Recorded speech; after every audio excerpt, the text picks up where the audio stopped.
Hello, and welcome to another episode of Addiction Talk. I've been talking to our guest tonight, and he has such a compelling story. I can't wait for you to hear it.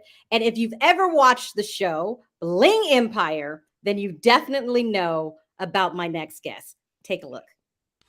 Kevin Kreider is best known for starring on Netflix hit series Bling Empire. He's a huge advocate for diversity and change in the entertainment landscape, and a champion for causes close to him, including mental health. As an entrepreneur, Kevin is the founder and CEO of Sands by Taejin Beverage Incorporated. Inspired by his journey with sobriety and recovery, Kevin created the Asian-influenced non-alcoholic alternative and mixer with the mission to empower and destigmatize sobriety. He is celebrating more than 7 years in recovery.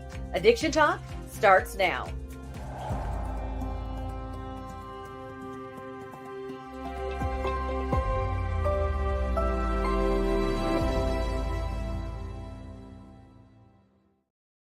And Kevin is joining us live. How are you, Kevin, today? Hi, Joy. I'm great. Better now being here. Well, first of all, we love that you are coming on to share your story, because we know the more people who can share their journeys in recovery and the things that they have gone through in their lives to find their path to sobriety can be life-changing for someone else. So we know your conversation tonight, Kevin, is going to be life-changing for someone. So we thank you for your transparency and willingness to share your journey. No, appreciate it. Like they always say, it's time to give it back. So glad to be here.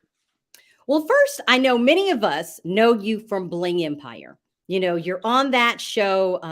You've been doing this for several seasons now, but many people may not realize how your sobriety played a role in you even being able to get back into acting or into reality TV. Tell me about the role or the impact of your sobriety that actually opened doors for you to do what you're doing now. Yeah. So sobriety, I have 100%. I have to like contribute sobriety 100% to my success right now. A lot of people say, "Oh my God, like you're so articulate, or you can really express yourself." And I learned that all through recovery, just being in the rooms, sharing my experience, strength, and hope. I remember when I first got sober, my sponsor told me, no matter what, in every meeting you go to, in the rooms of recovery, share something because you'll start to articulate your problems a little bit better, and you'll actually start creating that solution while you're speaking, even if you're in pain or misery or anxiety. So I really just learned so much through recovery, and it all started back in Philadelphia. When people hear, and I know you've been very transparent on the show about being in recovery from alcohol, when people hear it, are they surprised? Yeah, 100%, especially when most people hear the first time I'm sober and in recovery, when we're out at events or I'm at a restaurant or even at a bar with some friends and I'm getting them drinks, drinking water or now hopefully other non-alcoholic alternatives since I think the bars and restaurants are now listening to us in recovery that we want something that represents us. And so they're always like, well, imagine what you would be like if you did drink. You're so much fun now. Like, how do you do this? How are you social without any alcohol? They're like, I need it to relax. And I was like, yeah, I just feel relaxed now. Like that anxiety has been lifted. And so I think to me, that's where people find out first is by seeing me in social settings where alcohol and drugs are very much a culturally accepted thing in America and everywhere else in the world. But when they see how I am now and can actually hold a conversation, hold eye contact, have a meaningful conversation, make people laugh or hold space in the room, that's when the conversation happens because they want to be like that or they want to have that confidence or that lightness, that joyous, free, light spirit. And unfortunately, I have to tell them that all goes away if I have any alcohol. It used to be the opposite, right? Like in the beginning, when I was in my teens or early 20s, it worked for me. It was like my liquid courage. But eventually, it went into addiction and alcoholism, and I was definitely an alcoholic when I was born, I would say. And people just don't realize that. So I have to share my experience with alcoholism, or just explain to them in a nice way of like, hey, look, you don't the Asian Hulk comes out if I have a bourbon with you or a shot. I know, and I think that's such a stereotype in our society that if you drink, you're going to be more fun. You're going to, be the life of the party, that you're going to be relaxed. Totally. And like you said, it started out like that for you. It was your liquid courage. But Mhm. then soon you learned that it led to an addiction for you. And it wasn't a pretty sight. How bad did it get for you at times, Kevin? Yeah, I mean, it's weird. So they always say it's my stinking thinking in recovery. Well, that's exactly what happened for me. It was so bad that even when I wasn't drinking, I could do some really stupid stuff in my life or ruin my life. I definitely could destroy anything good that came into my life just because of my alcoholism. And it got pretty bad back in 2013. I was pursuing my acting and modeling back in New York City. And to be real, like, I'm kind of glad I didn't have a car, because I definitely think I would have gotten some DUIs at that time or hurt someone. Or I'm really glad that I didn't actually have that much money, because I probably would have blown all of it on partying and stuff. But like, I became a little bit more responsible when I was in lots of credit card debt. I mean, you can see online I was up to 25, $26,000 in credit card debt, which I know is nothing compared to student loans, but like that wasn't even student loans. That was just Mhm. me trying to That's just your survive. body, right? Trying to feed Right. the habit that you were dealing with. Mhm. Exactly. And so like, I literally didn't have anything. I mean, so much to the point where I started to lose my hair from alopecia areata, that stress induced hair loss that a lot of people think is an autoimmune disease. But what I found through my time reflecting on my recovery journey is that I was getting off the drugs and alcohol during that time. And I believe it caused a lot of anxiety through uh, trying to get sober without actually getting help, by the way. Like, Mhm. there was none of these talks. One of my roommates was in recovery, and I was just like, yeah, that sounds good for you, but it's not for me. But here I am, like $26,000 in credit card debt, losing my hair. And I'm like waking up every morning, like being okay if I didn't actually wake up. Like, that's the first and only probably time that I was serious about, like, this would be great if I just didn't wake up the next morning. And it was back in New York City. It's like, I have very sad memories and lonely times in Starbucks cafes, just wondering what I was going to do with my life. And then I had to go back to Philadelphia because I couldn't do anything more. And I still remember my dad on the phone. Um, I got so obsessive about my health and like why I'm feeling so irritable and discontent and anxious all the time. And I was like, this one, this one little thing. I spent all my money on magic crystals and stuff like that, like, and like all these cleanses and these like herbs that are supposed to make you feel better. I still didn't feel better. It's like, and it was really just alcoholism, right? The isms, the obsessions. And I talked to my dad. I'm like, this is it. I researched what my problem was. It's Mm. my pineal gland. My third eye's not open, Mm. and I feel like crap, and it's all from the chlorine in the water. And I was like, Dad, it costs like $300 for this filter. Could you like loan me that? He's like, Kevin, you don't sound good. Like, please Wow. come home. Like, it was really to a point where he wasn't even having confidence in me as a entrepreneur or actor or model. He's like, you just sound really horrible. And so when I went back to Philadelphia, because I was kind of forced to, like I couldn't afford to live in New York anymore, anything. Um, that's when I started to kind of get my life back together. But there was people around me who were in recovery. There's like a group of us that I didn't know they were in recovery, by the way. They just sounded great.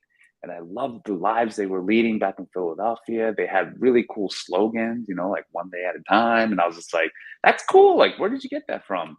And lo and behold, I found out they were in recovery and dealing with their own addictions. And I found my sponsor through one of them. And a few years later, I went into recovery and started to go through the step work, got a sponsor, and laid off the alcohol forever. Well, I should say a little bit over 7 years ago, December 13th. Mm. 2015. And it was during an Eagles game, which it wasn't because they were losing, because I can't remember if they were winning or losing that day. I just remember the really dark, deep depression Mm. that sat in my soul where I'm like, I can't keep living like this anymore. And at that time period, I had my hair back.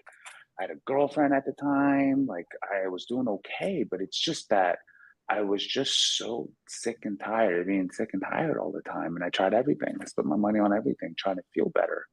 Mm. And lo and behold, here's a free program for us, right? Accountability, like sponsorships and going through step work. And it was all free anyway. It was freely given to me. And my future sponsor said this one line that really, really resonated because I was through misery for a long time. But he Mm. literally said, "What if we could spare you the next 10 years of misery?" And that like hit home because I'm like, man, I'm 32, 33, whatever. And I'm like, I should have my shit together by now. And I don't. And I'm miserable. And these people aren't. And they used to be miserable like me. And they used to try everything like me. I'm like, let me give this a try. And Mm. so when I went into the rooms of recovery, like I felt awkward, but it wasn't because it was, 12 steps, recover, all that stuff. It was because I was had a different perception of what recovery looked like. I thought it You was know just what, Kevin? I mean, I have to yeah. stop you there because that is so good. I mean, first of all, you said so many things that I want to go back on. I'm like, Kevin, you could just talk the whole time and tell us. And I'm like, really, listening to it. And I know it's going to touch so many people. I want to touch on a couple of things that you said, Mhm, but also what we think addiction mhm. looks like. But before we get to what we think addiction looks like, you said something really powerful that you were at a moment that you felt like you didn't want to live. Mhm. Do you feel like the addiction led to the mental health, or do you feel like it started with the thoughts and the sadness, and that the alcohol was something you turned to? Like you said, all these things you were trying just to feel good. Totally. Like we always say in the program, it's alcohol's not the problem. I'm the problem, right? Like alcohol kind of does what it's supposed to do. But when we have a problem mentally, spiritually, physically, alcohol is our solution. So I've always said that is that I never had a solution besides alcohol. And then some people get it confused because they're like, oh, well, now you got a solution. Why don't you drink? You're like a normal person. I was like, but that's not my solution. I've seen people who believe the same thing and it comes back worse, comes back really bad after they start drinking again. But I'd say that a lot of my life situation, feeling different all the time, like, look, race is a big part of my story just because I always use that to make myself feel different from another person. It's like even when I went into the rooms of recovery for the first time, I was like, oh, there's not an Asian person in here. They don't understand what I'm talking about. Alcoholism is a white privilege, right? But it's Mm. like, and then more people came in, like then an Asian girl came in. I was like, oh, well, she's not an Asian guy. She doesn't really understand. Like all these things kept me from actually hearing the message because I was looking for the differences, not Mm. what we had in common. And then finally, obviously, Asian guys came in and stuff like that. But I heard people talk about how they were looking for the differences all the time, never looking for things to make them feel like we had something in common. And it always stemmed from insecurity. And Mm. then my like wall collapsed. I was like, wow, I do things to make myself different so I can feel Mm. better about myself. I can feel unique, like the terminal uniqueness that they say in the big book. And I really use that to not get help, to make it seem like this is just a me problem, and not a we problem. And the moment that I started to realize it's a we problem, that's when I started to really hear the message of addiction and recovery. And what do you mean by a we problem? I want to dig into that a little bit more. When you say it Yeah, wasn't a me problem, but a we problem. like we all have problems, but the feeling of insecurity, the rock bottom that you feel, it doesn't matter what happened, it's the same feeling. Like like it's like loss is loss. It's not for me to judge how much of a loss somebody's had because it can always be worse, right? Like I remember being in my first couple meetings, and I actually felt like, oh God, these people's problems are way worse than mine. I probably shouldn't be here. And then I'd like say like, oh yeah, like yeah, I was underneath a bridge too, homeless, like blah. And I'd like, I just want to fit in, like it was kind of a weird thing, even though I wasn't ever homeless under a bridge, right? It's just that I wanted to feel like a part of this group. But the way I felt like a part of this group is to make myself different first, but I kept showing up. But then me trying to fit in was like almost even like lying about like what my journey was to fit in. It was the opposite extreme, right? Like as an alcoholic, I'm very extreme. But it's like I personally like that's where my alcoholism lies, is that the problem that we have is universal. It's trying to fit in. But how we do it is different, right? I did it by saying like, well, I'm an Asian guy with this experience, you're not, right?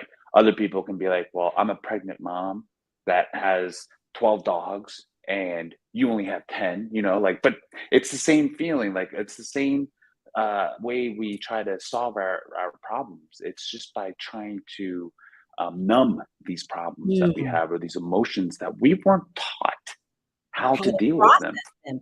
Because, a lot of people, turn to alcohol. I know even particularly in the pandemic, we saw, record number of people really struggling out there. Yeah, And, alcohol, it initially, and that's why I think it fools you because it initially gives you that feeling of you are yeah. fitting in or that feeling of acceptance or being able to cope. Did it make you in the early stages feel like that? Is that what lured you in before it kind of took you down this dark path? Totally. I remember my first drink ever. And first of all, yes, you get a little bit of a right? And then you start to forget because you get lifted out of your body. It's almost like alcohol was my first spiritual experience. Mm, And the reason why I loved it so much is because it really felt like I forgot I was Asian, and so did you.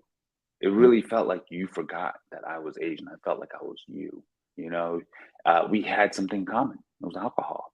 It was getting fucked up, right? Like it was getting drunk and getting sloppy or not, whatever. But it's just like St. Patty's Day. I loved it because it was like I forgot that I wasn't Irish. I just felt like I was just a people amongst people, and people treated me that way. And I do think part of the reason why it was so hard to get into recovery too is the lie of alcohol, which is it like in the promises, it's about living a life beyond your wildest dreams. Well, mm. alcohol stole that line basically and tried to portray like if you drink and do drugs and get high every day, that you will live a life beyond your wildest dream. And that was a big lie. Mm. So, like, that's why I think it's really important for me, at least, to see that example, to see people living a life beyond their wildest dreams, sharing about it, and being the example. Like, when it's weird, it's like I love sharing about what I'm doing in life, but it's not to make you feel less than yourself. I'm not flaunting it. I'm sharing so you know what's possible if you do get sober, or the people who aren't sober, what could happen if you practice 12 steps or go into recovery, right? Like it's that attraction that I want from being that. Because guess what? Whether we realize it or not, we were attracted to the alcoholic lifestyle. Mm. That was promotion. That was attracting us. And so I'm trying to do the opposite to try to undo the damage that's done. And what I love about today's journey is that we can do it now. There's so much technology. We get platforms like Netflix or this, to be able to share our experience about everything, to be that example, because I want people to know it's possible, because I didn't know that was possible. All I saw were like people in like chairs around a circle just crying. And Mhm. that's what I thought my life was going to be like for the rest of my life. So if you don't show what's possible, you'll never Right. know what's possible. Oh, that's good. If you don't show what's possible, you're not going to know what's possible. And I think that also what you said, and I wanted to go back to this, a lot of people have a perception of what addiction looks like. Mhm. So they probably saw you, friends, you're out partying there, like Yeah, like you said, oh, they think I'm the cool guy now. I'm yeah. fitting in with everybody. So what do you think is the misconception, and even that you had in your own head initially, about what addiction looks like? Where do we get it wrong as a society? The perception of addiction is what is the problem. Like we just think the worst of the worst. And the thing is there's all levels of addiction, right? Like for instance, there's all levels of success. There's all levels of successful startup companies, celebrities. You're not just like fucking Brad Pitt or nothing. There's all levels, right? But you're still a celebrity. Or there's all levels of startups. You could be, Amazon, but then there's other ones that are very successful that, sell for like 10 million, right? Like who wouldn't want a $10 million paycheck, right? That's still very successful. So we have all these levels, but with addiction and alcoholism, I think we just see the top level of like what we think is the worst, right? And by the way, Hollywood over exaggerates a lot of it, but it's inspired by stories that are shared, of course. But there's all levels. Like I would say I'm not the lowest rock bottom of all possible, right? Like for me, if you were literally doing heroin under a bridge and you lost all your hair and you had a needle like giving you life, like I'm probably not the right person to talk to in recovery, but I'm like, but if you had a few things in your life and you lost things, you're able to get it back, you're a high achiever or at least want to be, and you just can't really stop drinking when you say you're going to, or like, make a promise to yourself, like I'm only gonna have one drink, or try this one, you know, I'm gonna try 90 days while I'm drinking, not to be an asshole, right? Can you do that? Can you keep your mouth shut, right? And not blow up the bridge or send out that nasty email and ruin your life? Like, can you do that? Probably not. So I'd say that's where the misconception is. Right. It's really an obsession of the mind, and that's where I think a lot of people mistake an addiction. And some people are successful in narrowing it into like maybe business or other endeavors. And by the way, those people aren't super happy. They even say, "Don't be like me." It's not easy, But Mhm. yet, we put them on a pedestal because of the success. But that takes an obsession of the mind. So my addiction level is not as high as a lot of people's. I mean, But low, it low still as a lot of impacted your people's. life. As you say, it Still very caused impacted. you to lose a lot You in still got your to life. lose it all. But here's the difference: that feeling of just giving it all over and just realizing I am an addict. That rock bottom feeling is the same, as everybody else's. That's And good. that's what I realized why the misconception is like people look at the visual of what they think it would look like. But if I were to tell you all the times that it looked like I should have gone into recovery, like literally losing all my hair, my roommate stealing my Adderall, right? Like all this stuff, like, and then going through all these like miserable cleanses, being a recluse for like months because I was afraid to go out, my apartment. You would have thought I'd go into recovery then, not being able to pay, but maxing out my credit card, like all that stuff. Now today, people will probably be like, "Oh, just get another credit card, max that one." You know what I mean? But it's just like that's the first time I've ever had anything like that in my life. And so people would think that was my rock bottom moment, but it was actually at Mhm. an Eagles game. I had a girlfriend. I had a little bit of cash. But the night before, I had 2 glasses of wine and I chugged the shit out of that. And I realized I am not a normal drinker. And Mhm. I felt depression, remorse, and I couldn't be present with my dad. And it was on his birthday, December 13th. And I remember saying to myself, I can't miss another one of these birthdays. I don't have many more left with him. And I just didn't want to feel that way again. Like I didn't want to feel remorseful from the night before of what happened with me and my girlfriend at the time. Like the maybe hurtful words I said that I couldn't control. Oh, for 2 glasses of wine, right? Just Mhm. one. And I'm just saying, that feeling was just as bad or worse actually than when I was depressed in my apartment on a cleanse, not drinking, on Adderall, trying to whatever, losing my hair. Felt worse than that. But I was like, I don't want to. There's a solution though. I'd be stupid not to take this at this time because I've been here before. And so when you finally took the solution, you start going to 12-step meetings. You start getting in the room, you start working recovery, realize that no more denial that I had an addiction. What was the hardest part? Was it dealing with the emotions? I think when we go in recovery, people think, oh, I'm healed. A lot of people have this perception, but it's a process. And also, addiction is a disease that you live with for the Yeah. rest of your life. It's something that you manage when we think about it. So, what was the hardest part for you in the beginning in I terms of think in that recovery journey? I think in the beginning was it just felt like a load of work, right? Like for instance, I thought I was really busy back then.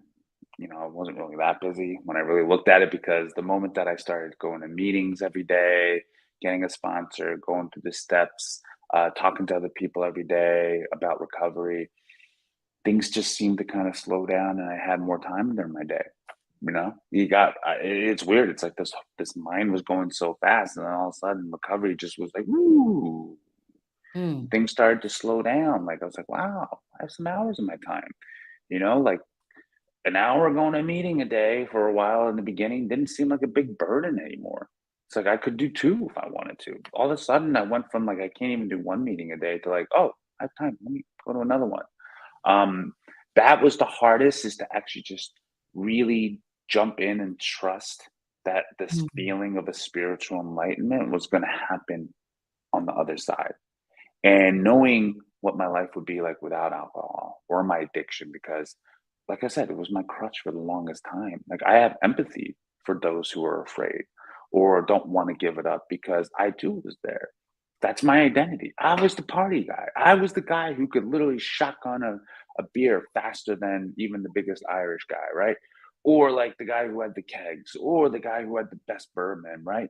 And the guy who was staying out the latest and dancing and doing whatever. Like, I was that guy. What am I without that guy? mm, Switching my identity from that guy to a sober guy was probably the hardest. And to know and to trust, like, being that sober guy was going to be better than that other guy. So, like, that's where that leap of faith went. And I think that was the hardest part. But the moment that I started to actually get the work, going through the step work, because I will say my recovery happened by doing the steps, experiencing the steps, not just going to meetings, not just not drinking. Because I've tried not drinking for a while, and it's in and out, it's miserable, right? Now it's like 7.5 years later, not drinking is amazing. It's mm. easy. It's like What made brushing you my so teeth. as you're saying this, what made you trust the process? Because I know early on, you're in there and you see, like you said, going to these meetings, but when did you know and how did you know you could trust this? That you could I know it trust sounds the really weird. It's like, people? look, if it wasn't free, I probably wouldn't have trusted it a long time ago.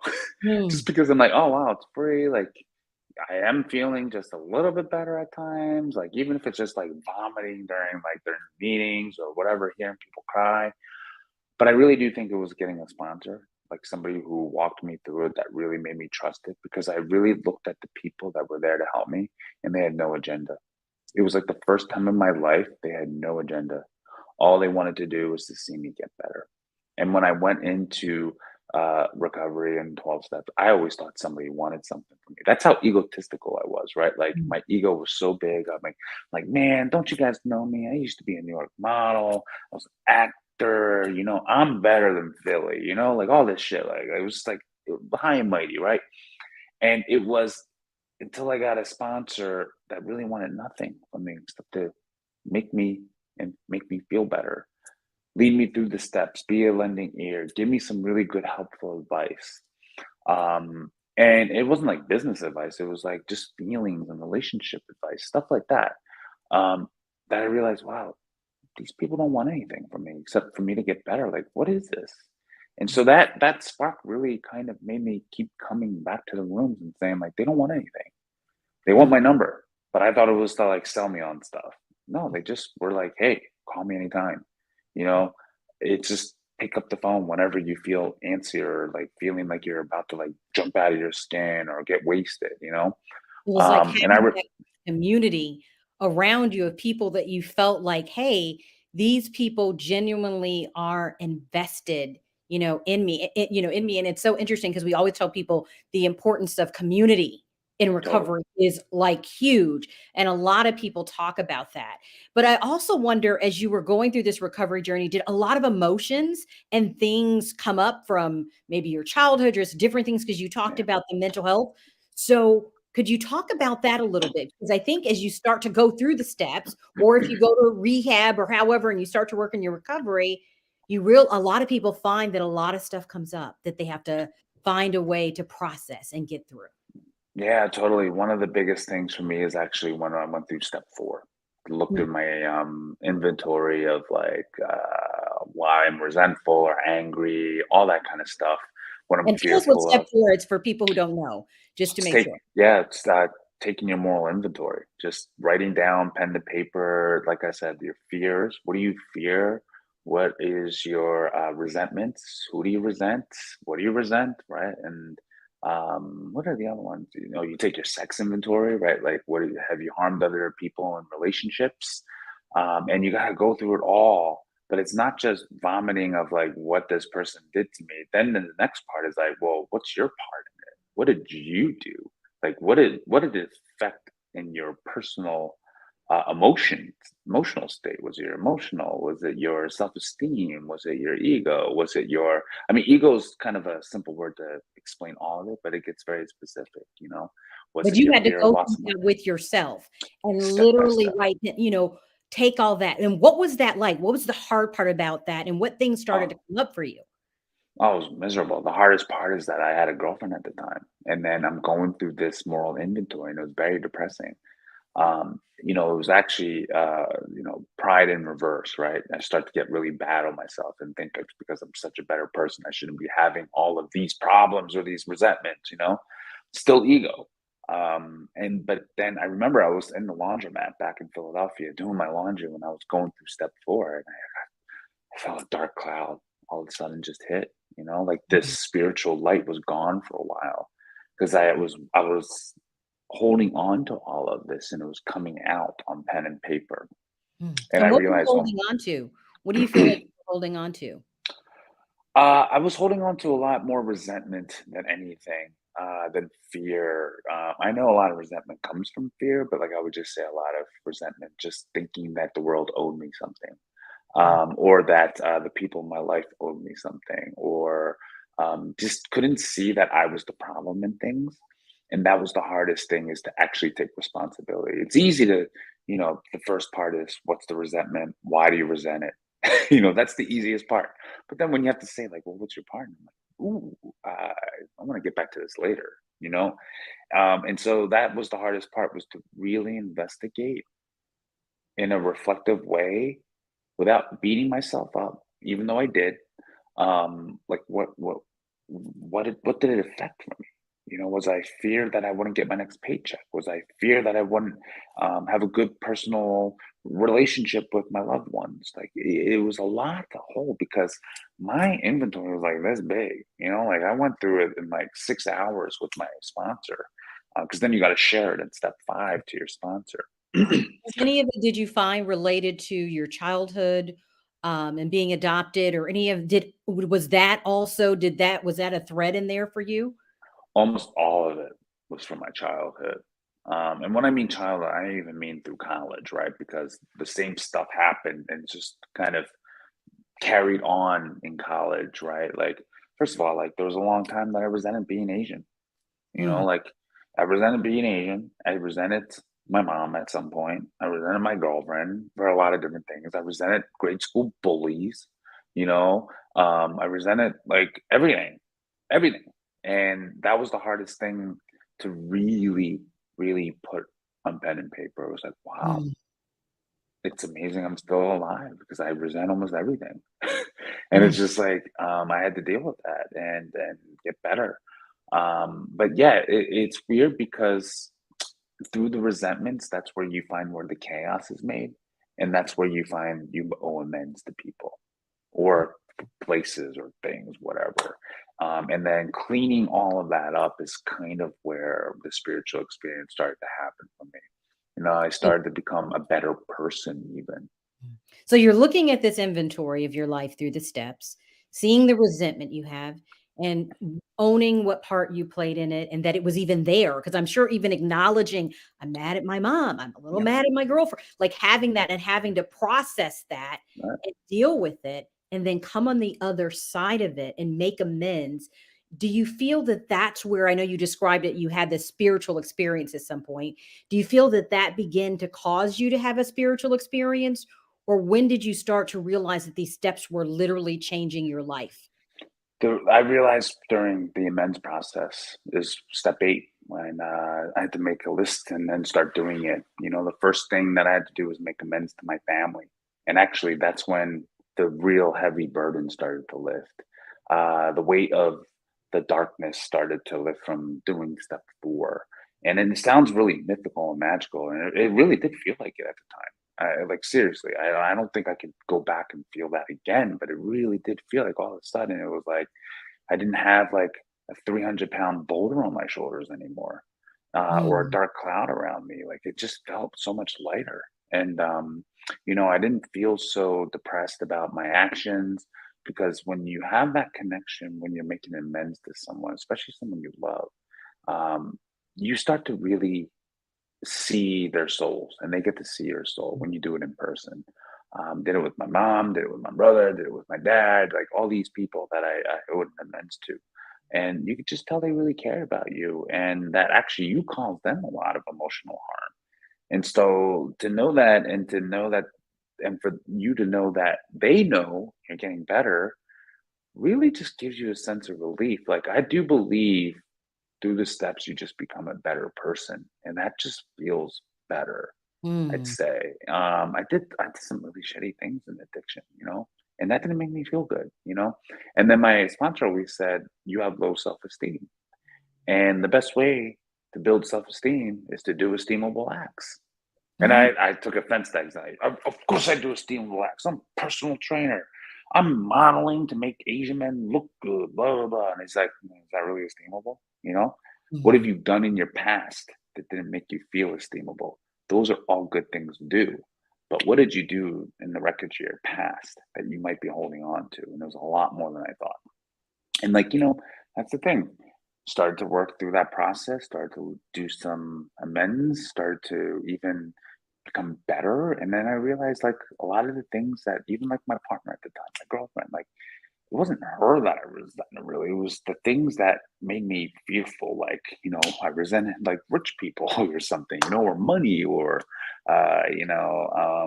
white guys or something, right? I was like, it's just all tied up in relationships. And then it comes out when you're in a relationship, what you really resent or what you're really afraid of in life. And without step work, I couldn't handle a relationship at the time.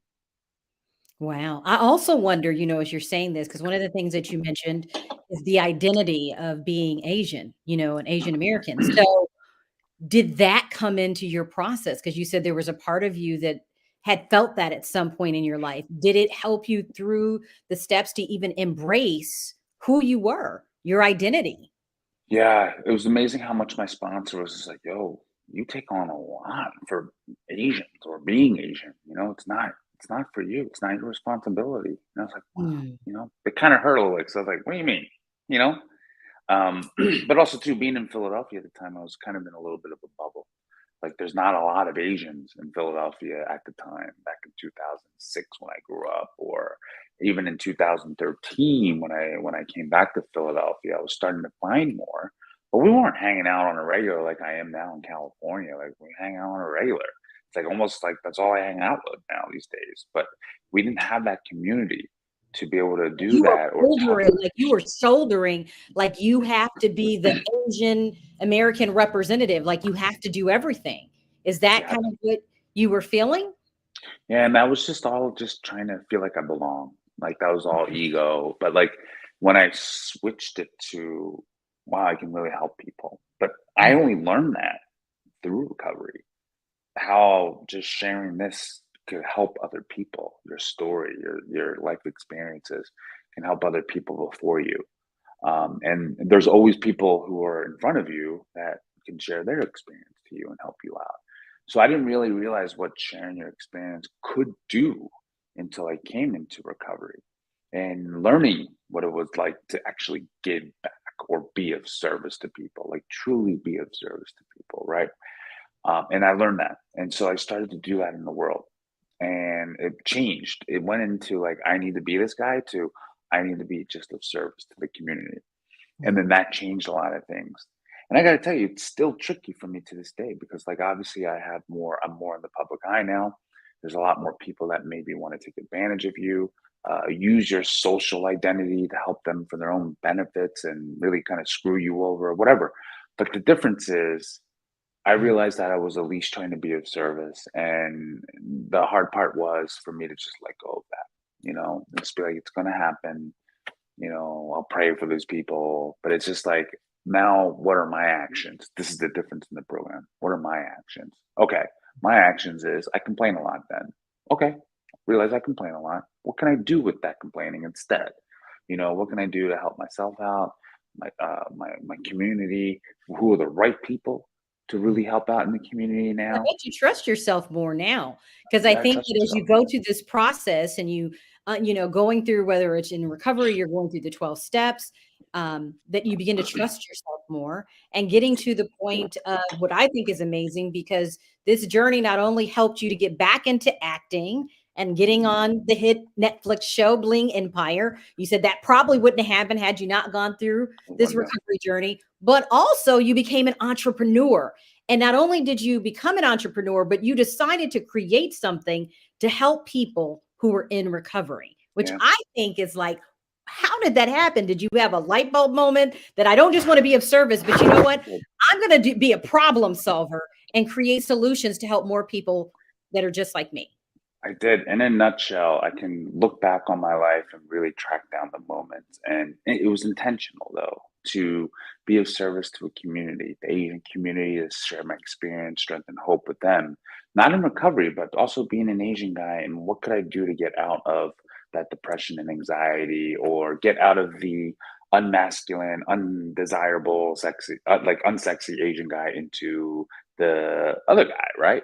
And so I went into that by just knowing that my experience could help people out. And from there, I got into like other talks, like the TED Talks and Huffington Post videos. And from there, I went from like YouTube, and then all of a sudden, that's where I was discovered actually to be on the Well, you show. were discovered on YouTube? Well, YouTube and social media, like people just saw my talks and just said, like, this guy represents what we want on the show. And so, I didn't know this at the time though, because like obviously I went to LA, met some people, met the producer, and they're like, we've been eyeing you, but we just thought you lived in Philly. And I was visiting out in LA. I was like, I do. And they're like, well, you want to come hang out? And I was like, yeah, I'm looking to leave Philadelphia anyway. Like, I felt like my time was done. And then I came to LA, started to meet the producers and the castmates who are. It's funny calling them castmates because they were my friends first, but it's like now they were. I call them castmates, but then from there, I realized how much destigmatizing, like even talking about Asian masculinity, how important that was. And then I realized, well, people treat me a certain way as an Asian guy because of the way I'm portrayed in media, which I have no control over. So that's why I got into acting, because I wanted to tell my stories of being an Asian male lead. And then I realized, like, okay, well, if that was my mission, it's actually happening and it actually works, because you have no idea how many messages I got from girls who were dating Asian guys who felt so bad for breaking up with their Asian guys because they were Asian. They Mm. were getting made fun of by their peers. And I actually called them out on it. I was like, you're too insecure. You should really make amends to this boyfriend and apologize and do all this stuff. Like, and they're like, yeah, you're right, because you're right. Like, you are like the only Asian guy that I saw at the time that was like seen as Mm. attractive on TV without saying it. You know what I mean? You just were. And so I was like, cool, this message really does work. So then I realized the same thing about sobriety. Like, if we don't have that to represent us, how can other people get better or know what could be better for them?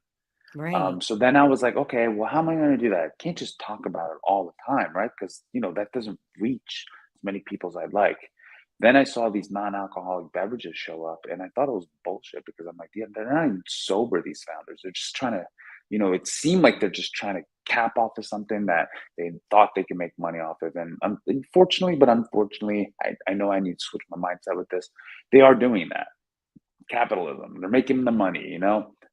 I hope this is what happens, that it can inspire others to not drink as much or see it as cool. But I was like, well, what if I do that myself? Because I am sober. I know what the message needs to look like for me to get sober. and for many other people. And I wanted something that was physical that people could carry around, like a billboard effect, you Ooh. know. So wait a So minute. That's good. So you looked at creating, just for those who, I mean, I know we talked about it early on in the intro, but you created a non alcoholic or alcohol alternative for alcohol people that alternative. you hope will be everywhere. But I love that you said that. I never even thought about it, that it could be a billboard, that holding a drink, or it's like a message, right? But I Yep. want you to share more about that, because I think that's powerful that you said that. Yeah, because there's only so much of me or the message, or for instance, like unfortunately, algorithms can mess us up, right? Because it's not trending right now or something. So, but what if I could have something that's in people's hands, where people are at social events and they know that my beverage signs is like literally for people who don't drink, then, right? Signs And like then you this. can identify other people. Then you can identify, and that person is sober or trying not to drink as much, Right. or whatever. They know people who are sober, and then you can feel like a part of something. That's why we have our slogan, be a part of the buzz without the booze. And it's totally true. It's like that's all I wanted to do, is feel a part of all of that. And so this is our way of fitting in and being a part, or standing out by fitting in. And we can actually have something that resembles us. And this is the crap that I really kind of have to rebuttal on for a lot of people. They're like, well, I'll just drink sparkling water. I was like, okay, you can, but that also tells you about you, your personality. And whether you realize it or not, every single thing you wear, do, buy, Mhm. drink, eat is all supporting your identity, who Ooh, you see yourself as. that's So good. that, yeah, right. So you can be sober and just go to a bar and drink sparkling water, but that tells you something about you. Like there is like wine drinkers, tells you something about you. Oh, I'm sophisticated, even though I think it tastes like crap. You know what I mean? Like, but I'm sophisticated. Oh, Mm. I'm forcing myself to like this 200-year-old sediment crusted and ew, wine or whatever, like, or this gasoline bourbon thing. I'm a tough guy and all men drink. It tells you about yourself. But Mm. in the non-alcoholic space, we don't have a single thing that tells us about ourselves. The Mm. best thing we have is we're sober, curious. Tells me we're not really sure what we are, to be real, right? Like, I Mm. think you need to create an identity, and that's what we're hoping to do with my beverage company. And so I realized, like the billboard effect, when people see this, I'm hoping they know, oh, this guy, this Mhm. person, this Hold it woman, up this. again so just we can see it, so people who are listening, okay. Yeah, it's called Sans There. Can they get it anywhere? Are you hoping to put it in bars across the country, or just any place you go, or what's the ultimate goal, Kevin? My ultimate goal, and this is where I know we're doing really well and we're getting that billboard effect that I want. I really hope that in every meeting that I go to, online or in person, for addiction, would have this. And by that, what I mean is, like, I hope to have a big enough company that we can just donate, like millions of cans a month, because that's my goal, is to have this in the places that really matter, places of recovery. Bars and restaurants are great too, especially restaurants, because I think that's a great place where people are on dates and they don't know what to drink all the time. And so, like, I think clubs for, whatever, parties, weddings, excuse me, burping on my beverage, but like anything where people are social, that's where I want to see it. But right now, we're mostly directly online, on our website, and we're also on Amazon right now. But we really want to go big and get this in the hands that really matter to people. I love that. Well, this has been such an enlightening conversation with you, Kevin. I just have maybe one or two more questions for you, because you mentioned having a mentor, and you talk about on this journey, there are always people in front of you, but there's always people behind you that you can help along the way. But what do you feel like has been the best piece of advice that you've received on this journey? Maybe it was your mentor, or maybe just something you heard in one of those, AA rooms. But tell me, what was that for you? I might go contradictory to a lot of things, but There is no real originality.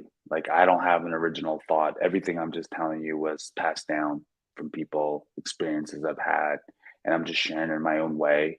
Um, but it's kind of like I take what I've learned and I just either throw it away or take what's useful and make it my own. But even when I try to make it my own, it's like I'm sure someone's already said that or it's been done It doesn't have before. to be original. I said it could be It doesn't something have to be. that came from a mentor or something that stuck out with you that's Yeah. helped you, been really helpful Because I for you. think I think we're too busy trying to stick out too much. So we do things that aren't really authentic to ourselves. And if we're really just authentic and our originality will come out in our message.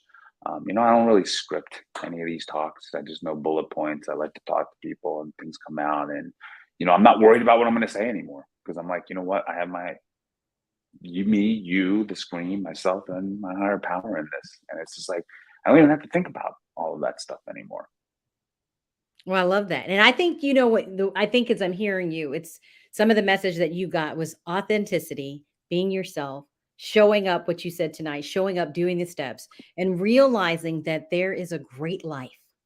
Right. Well, And- Joe, I was gonna say, oh, go ahead. be Okay. because sometimes being yourself, maybe you shouldn't be yourself, because maybe yourself is really right now at this moment not like a reflection of who you want to be. But I just say, who do you want to be? Oh, that's good. Good. Yeah, See, I'm glad you added that because I didn't even yeah, think about that. That was a good point. Finally, what's next for you? We see you, doing the TV thing, acting, anything big. I know we're trying to yeah. take your company, your beverage company to the next level so that more people have access to this branded billboard that they can carry about their identity and sobriety. But what else is next for you? Yeah, what's next is I really hope I can carve my niche in the acting world, acting, producing.